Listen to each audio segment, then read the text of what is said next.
75 वर्ष स्वतंत्रता के हमने संपन्न कर रहे हैं। तो उस विस्मृत इतिहास का हमने स्मरण किया, जिनकी कहानी सुनने मात्र से हृदय में स्फूर्ति का संचार होता है। ऐसे हजारों सैकड़ों चरित्र हमारे सामने इस निमित्त उजागर हुए। सब जगह उसका उल्लेख मिला, हमारा स्मरण जागा, स्मृति जागी। वो सुनकर हमारे हृदय में एक स्वाभिमान जगा, देश के प्रति गौरव जगा, उत्साह भी जगा। उनके जैसे समर्पण का और अपना भी जीवन होना चाहिए, ऐसी प्रेरणा भी जगी।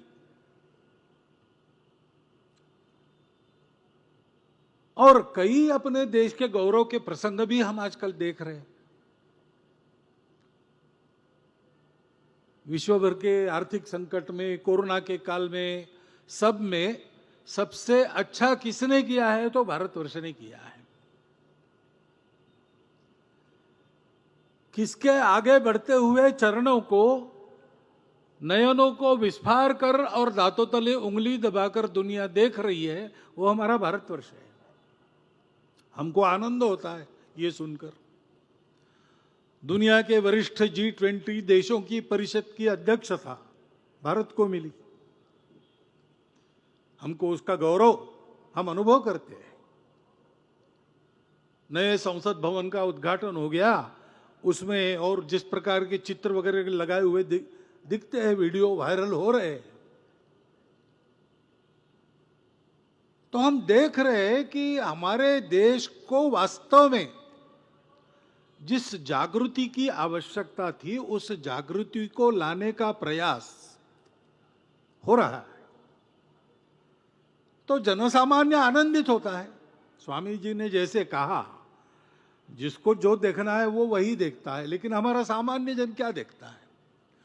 वो देखता है कि भारत की कीर्ति हो रही, भारत आगे बढ़ रहा है। अंदर भी कई बातें ठीक हो रही, कई अभी नहीं हुई है, होगी। किसी को लगता है कि ऐसे ही होगी, किसी को लगता है नहीं दूसरा कुछ होना चाहिए। ये चलते रहता है। परंतु ऐसी जैसे गर्मी में वर्षा की बौछारें सुखद लगती है, वैसे स्वतंत्रता के 75 वर्ष के बाद इस प्रकार की और सुखद भावनाओं का अनुभव हम जैसा कर रहे हैं, वैसे चिंतित करने वाला दृश्य भी हमको परिस्थिति में मिल रहा है। इसी समय देश में कितने जगह कितने प्रकार के कलह मचे हैं। भाषा को लेकर विवाद, पंथ संप्रदायों को लेकर विवाद, मिलने वाली सहूलियतों के लिए विवाद, और विवाद नहीं केवल,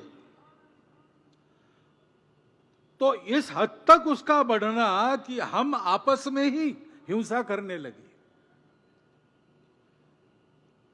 अपने देश की सीमाओं पर हमारी स्वतंत्रता पर बुरी नजर रखने वाले शत्रु बैठे हैं, उनको हम हमारा बल नहीं दिखा रहे, हम आपस में ही लड़ रहे हैं।